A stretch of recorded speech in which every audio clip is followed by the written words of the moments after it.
C'est tellement cool quand tu fais quelque chose dont tu avais peur et que tu le fais quand même.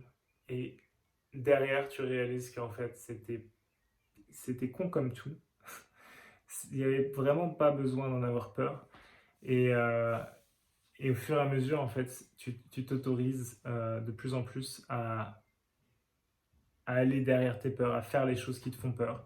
Et voir que tout ça, c'est juste, tu réagis, ton mental réagit à cette énergie à l'intérieur de toi avec laquelle tu es inconfortable. Et que plus tu vas t'autoriser à ne pas écouter ton mental, mais que tu vas quand même faire les choses qui sont inconfortables sur le moment. Et je peux te dire que c'était vachement inconfortable pour moi.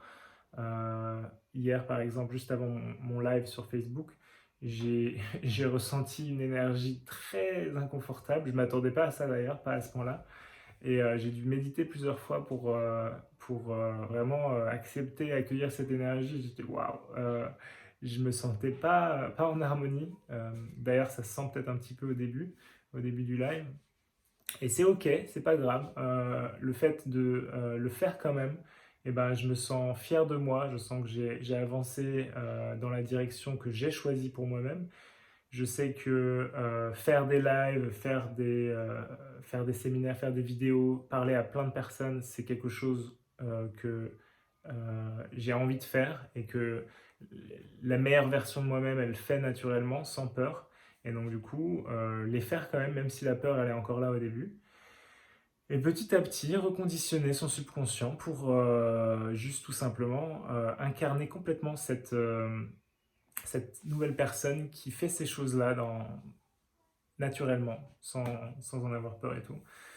Et donc voilà, juste pour dire c'est cool, j'adore transcender des peurs et donc du coup, un autre truc je pense qu'il faut que je fasse, c'est que là j'en ai fait un et si j'en fais pas pendant si j'en fais pas pendant un mois ou deux, et ben je vais à nouveau en fait avoir cette peur au début qui va ressurgir plus ou moins de la même manière. Et donc je pense que l'idée c'est d'en faire un deuxième assez rapidement et un troisième, etc. jusqu'au moment où je sois complètement à l'aise avec ça, comme maintenant je le fais avec les vidéos où ça devient de plus en plus facile pour moi de le faire. Et donc là c'est la même chose, donc je pensais aussi faire un live sur YouTube si ça vous tente. Peut-être mettre un truc genre un live par semaine et puis répondre à des questions, vous pourrez vous connecter. Et puis je pourrais répondre à des questions en direct si jamais vous avez des questions. Et voilà pour aujourd'hui. Et je te dis à demain. Dis-moi en commentaire si tu as des questions ou si ça t'intéresserait que je fasse un live comme ça. Et voilà, je te dis à demain. Ciao.